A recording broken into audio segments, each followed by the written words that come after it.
Making headlines, taxpayers are hit with the cost blowout of the Meagher AB power plant refurbishment.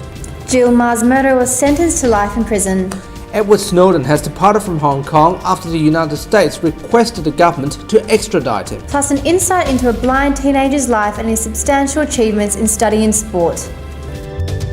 This is the evening news with Ivan Leung and Danielle Staniskov. Good evening. Labour opposition has revealed a scandal to do with the Meagher AB power plant, accusing the Premier and former Energy Minister of making wrong decisions. It's believed that the cost blowout will cost taxpayers $250 million. Meanwhile, they are saddled with a power plant that is not functioning properly. Back in May 2009, Premier Colin Barnett promised the public that the taxpayer would not bear the costs for the Meagher AB power plant refurbishment. Around $100 million will be spent on reconditioning them and bringing them up to meet modern environmental standards for a coal-fired station. Can I stress that $100 million will be private sector investment, not state government or taxpayer funded. After several delays, the project was completed this year. However, 2 of the 4 production units in the plant are still not functional. The opposition revealed the details of the scandal and challenged the government during question time in Parliament on Wednesday afternoon. The government was warned that the best way forward in relation to providing power in Collie was not to refurbish Meagher A and B, a 47-year-old power station. They were told that was not the way to go. The best way to have gone, if you wanted to go down that route, was to build a completely new power station. The opposition speculated that average households will have to pay for the failure with higher power bills and called on former Energy Minister Peter Collier to be sacked from his current position. Premier Colin Barnett said that the government didn't realise how bad the damage was before the refurbishment announcement. Meanwhile, Western Australian Energy Minister Dr Mike Nahan said he doesn't know exactly how much the blowout will cost.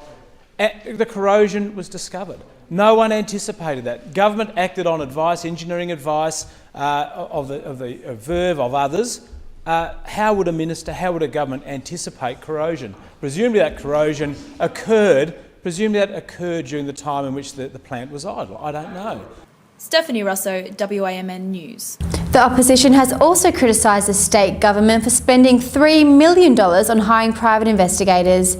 It's alleged that on one occasion, Labor Gosnell's MP Chris Tallentire was harassed by one of these private detectives. Martin Wilson with more details. After Gosnell's MP Chris Tallentire was allegedly harassed by a state-employed private investigator, Labor leader Mark McGowan claimed online that the Barnett government used the tactics of a police state and that they have interfered with the legitimate political process. His concerns with employment of PIs also extend to the use of taxpayers' money. We now discover the Premier's department is spending $3 million on private detectives of West Australian taxpayers' money. According to the government contract guidelines, the private investigators are able to be used to assist the CCC. However, Mr McGowan has expressed his opinion that the investigators are unnecessary. There's already within government the Public Sector Commission, there's the CCC, and there's the police, and if you like, the Ombudsman, available to investigate matters within government. In response to Labor's harassment claims, the investigator in question, Joe Basquel of Australia-wide Investigations, says he was only doing his job and that he had also previously been employed by Labor to investigate leaks from Labor to Liberal staff. Martin Wilson, WAMN News. A 40-year-old truck driver was taken into custody after crashing his truck in Armadale. The incident happened in Champion Drive near Tonkin Highway at 10 p.m. on Tuesday. According to the police, it's alleged the driver from Mount Richmond blew 4 times over the legal limits during the breath test. He has attended the Armadale Magistrate Court on Thursday and was charged with driving under the influence of alcohol. Serial rapist Adrian Bailey, who raped and killed ABC staffer Jill Ma, has been given a non-parole jail sentence of 35 years. During an interview, Jill's husband told the ABC 7:30 report that the 15-year sentence on his wife's violent rape and 20 for a murder is a disgrace.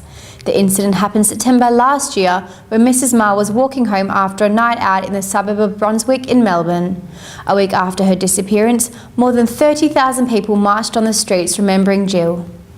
To other stories, researchers from Murdoch University are desperately trying to understand a deadly disease that is threatening endangered elephants in Asia. As our journalists discovered, the virus can lead to organ failures and have the ability to kill infant elephants within 24 to 48 hours.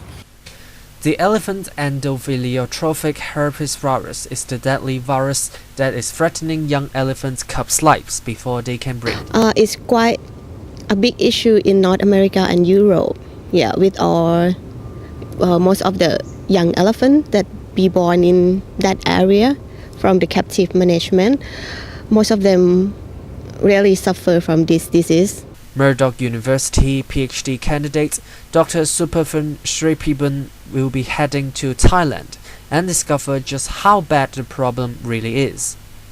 So far, there are a quarter of Asian elephant cubs died in America or Europe because of this virus for the past 20 years, hardening the efforts to conserve the elephant. We assume that maybe Asian elephant already have this disease, but somehow the immune system or maybe the virus is more pathogenic, so they cause the serious problem nowadays. Dr. Sripiban's trip will also attempt to find out how this disease is transmitted between the elephants and hopefully find a cure as soon as possible. Dustin, WAMN News. To World News, hundreds of protesters rallied in Hong Kong, urging the government not to extradite former CIA contractor Edward Snowden. Last week, the FBI chief said they are determined to catch Mr. Snowden and hold him accountable. Hong Kong correspondent Charlie Chu has more. Edward Snowden arrived in Hong Kong on early June, carrying hundreds of pieces of classified intelligence documents that revealed the network monitoring projects of the CIA, PRISM. Snowden himself accepted the interview from different media and press, claiming that it is important and just to let the world know about people's privacy are being breached. Another update at 7:46 tonight. Snowden has left Hong Kong and is believed to have arrived at Moscow in the meantime. His next destination is believed to be either Iceland, Cuba or Venezuela. Charlie Ju, WAMN News. And finally tonight, a truly inspirational story on a teenage student who is blind. He's doing well in school and participates in marathon races on behalf of the Blind Society of Hong Kong. YTV senior journalist Dustin has caught up with him and discovered how he get on with his everyday life. 我就完全睇唔到啦。咁如果與健視人士相處嘅時候咧，都會有可能有啲誤會啦，或者溝通嘅困難啦。舉例嚟講啦，往往普通健視人士咧溝通嘅時候，可能會用眼神接觸啦，或者睇到人哋嘅面色啦。咁呢啲咧，我哋係完全係做唔到啦。And that's how the world looks tonight. If you're interested to see the full version of that report, please click on the box right below me. You can also click here to watch our Cantonese newscast. Thanks for calling in. Good night. Good night.